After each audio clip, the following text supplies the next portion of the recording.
Esse vídeo eu vou estar falando sobre algumas histórias de terror sobre a Cartoon Network, lembrando que tudo que eu vou falar por aqui tá no link da descrição.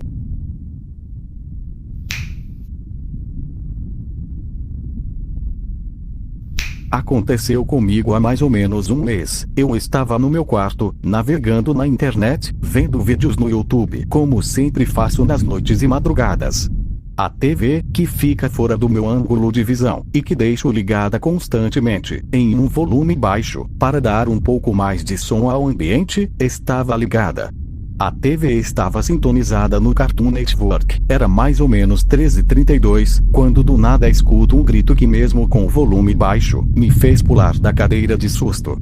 Me virei e fui olhar para a TV e tinha a imagem de um desenho, onde apareciam todos os personagens olhando fixamente para a tela, com expressões de ódio.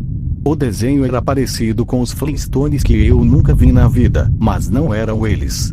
Essa imagem congelada durou aproximadamente 5 segundos, que depois mudou para uma tela preta que ficou durante 10 segundos. Durante os 10 segundos, escutei um sussurro que parecia ser alguém da parte técnica do canal, dizendo as seguintes palavras: "Ei man, vachari yodoim. Ariokrasi. Parte inaudível, stop. Ei cara, o que você está fazendo? Você está louco. Parte inaudível, pare."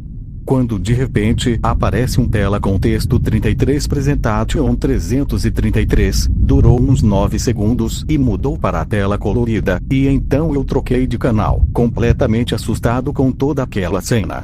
Até hoje não sei que desenho era aquele. Cheguei até procurar por informações no site do Cartoon, na aba de programação, mas o desenho que estava nesse horário lá no site não era o mesmo que vi.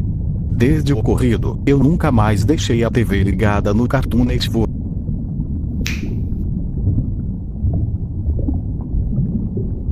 Essa história vira em torno de Steve Denick. Ele estava na sua casa, mas ele estava com pouco dinheiro, ele precisava um emprego.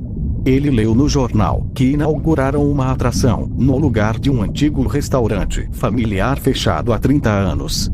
E a atração é chamada Cartoon Network Fright, com personagens dos desenhos do Cartoon Network. Aquele lugar precisava de um funcionário, e Steve resolve aceitando esse emprego. O Steve chegou e conheceu o chefe, que era dono do estabelecimento. Ele mostrou o lugar, mostrou a atração e mostrou a sala onde Steve iria ficar. E lá começa a noite. Steve percebeu que não seria o lugar de diversão, mas sim um show de horrores. E o chefe disse a ele que ele teria que ficar uma semana deste estabelecimento. Esse dia, o zelador da atração viu o chefe criando mais bonecos novos, mas o zelador disse para ele não fazer isso, porque seria super arriscado. Mas o chefe não deu ouvidos. Aquilo era muito assustador para ele. Parecia que estavam destruídos, decapitados e com manchas de sangue na boca. Quando o relógio bateu à meia-noite, todos os bonecos saíram do lugar. Mas Steve tinha uma lanterna com bateria limitada, então dava para enxergar. Mas quando abriu a porta, Steve tomou um super susto do Gumball, com olhos brancos com fundos pretos. Depois disso, Steve começa a escutar várias vozes. "O que você está fazendo aqui? Este lugar é muito assustador. Saia daqui." E continuava: "Saia daqui, ou vai ser tarde demais." Steve tentou abrir a porta de saída, mas não consegue, e de repente surgiu uma voz às suas costas: "Você tente manter sendo legal de brincar." Steve olhou rapidamente para trás para saber que voz é essa. Quem estava falando com ele? Fundo do local, estava o titio avô com olhos verdes, olhando diretamente para o Steve, e deu um sorriso e desapareceu. Steve foi para a sala de novo, e lá encontrou 3 mini chaves, e aquilo seria as chaves para a porta de saída. Parece que Steve deu sorte. Ele consegue abrir, e era a única saída para ele. E não para de imaginar como este lugar é tão misterioso. Steve acabou se trancando em uma sala, e encontrou na gaveta uma com 3 fitas de videocassete do Cartoon Network. E uma das primeiras fitas encontrada foi um episódio perdido do Incrível Mundo de Gumball, onde Gumball, Anais e Darwin se suicidaram. Steve chorou por eles. A segunda fita era de um comercial do Garfield que passou no Cartoon Network em 2001, mas aquilo era um comercial muito inquieto para uma criança, e também para adolescentes e adultos. O comercial começa assim: o dono do Garfield chega perguntando: Garfield, onde estão os móveis? Garfield olhava para a tela, assustando todo mundo que estava assistindo. Depois, o dono do Garfield chega na cozinha ainda perguntando: Garfield, onde está a comida? E onde está o Jay? E Garfield olhava para ele com um sorriso arrepiante, e ele havia cuspido um móvel que tinha comido. E comercial termina assim: Garfield está com fome, e você é o pôster.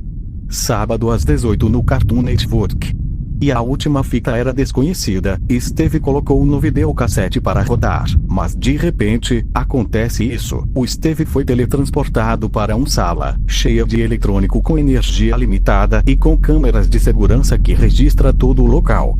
A Cartoon Network's Frigate era um lugar inspirado em atrações de terror em parque de diversões. Steve ouça o telefone tocando. Era o chefe, que dizia o seguinte: Olá.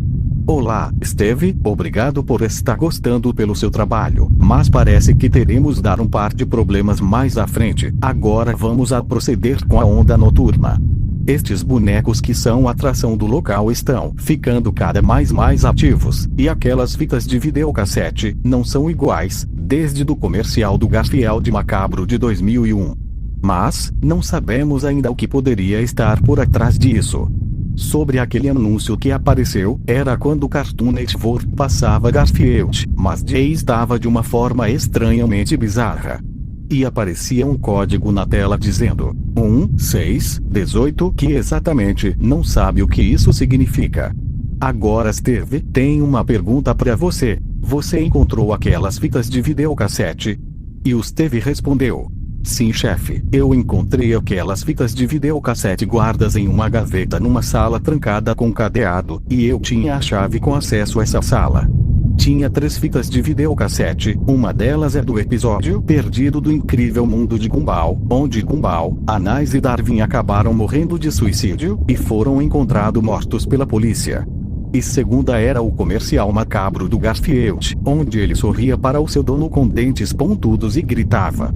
Mas junto a essas 2 fitas, a terceira fita era desconhecida, e coloquei no videocassete e me teletransportou para essa sala aqui. O chefe responde: Eu sabia que você tinha descobrido, Steve. Essa desconfiança é alarmante. Acho que estava enganado. Este comercial antigo foi colocado por alguém que hackeou o servidor do Cartoon Network, exibindo este comercial, e pôs no canal já via passando um episódio de Steven Universo, só que com um conteúdo adulto. O que acontece é que este comercial do Garfield foi exibido no Cartoon Network da América Latina, e todo mundo começou a perceber a conclusão, e este caso foi esquecido, e eu honestamente, nunca sequer cheguei a falar deste comercial. Aponte para eles. São crianças, adolescentes e adultos assistindo TV e não veja nenhuma dessas coisas bizarras, e apenas curiosos descobrem isso. E só sempre eu que tenho que... O chefe disse a Steve: Steve, olha para aquelas TVs de cima. Era uma mensagem que dizia: Eu quero você. Não adianta, você está de acordo. Tire nós daqui agora. O chefe disse: Para concluir uma tarefa, tem 2 portas ao lado que dá para fechar quando aperta o botão. Você tem que ficar de olho, Steve, quando alguém se aproximar de você. Tem uma chave do seu lado, e nela tem um cartão como uma senha. Obrigado, chefe. Steve pegou a chave e saiu da sala. Ele andou procurando a porta, pela escuridão, e pelos barulhos que davam para ouvir. E de repente, uma faca que veio do nada, acertou a perna de Steve. Steve começa a gritar de dor, ele tenta tirar a espada, e saía sangue, e ele finalmente conseguiu tirar. Mas ele não conseguia andar direito, até que ele encontrou a porta, e era a chave correta para essa porta. E era um corredor gigante. Numa parede estava escrito: Não olhe para trás. Steve segue em frente, e a porta com senha estava ali, e o cartão estava ali, e a senha era 16 18 93. Aí a porta abriu, aparece uma sombra preta e Steve desmaiou. E quando Steve acordou, toda a Cartoon Network's Frigate começou a ficar em chamas, e também num grande breu, já que estava escuro no local. A partir deste momento, a atração de transformar em uma cena do inferno, e o fogo se alastra e Steve sabe que podia correr dali. Por isso, Steve viu a porta escrito saída bem grande, era a única coisa que ele podia sair. E alguns seguranças do lado de fora, foram lá gritar com ele, dizendo era para ele sair do local. Steve acha uma mini chave e consegue sair, e o local onde Steve e o chefe estavam é destruído pelo fogo e aparece no jornal. Steve teria cumprido seu trabalho.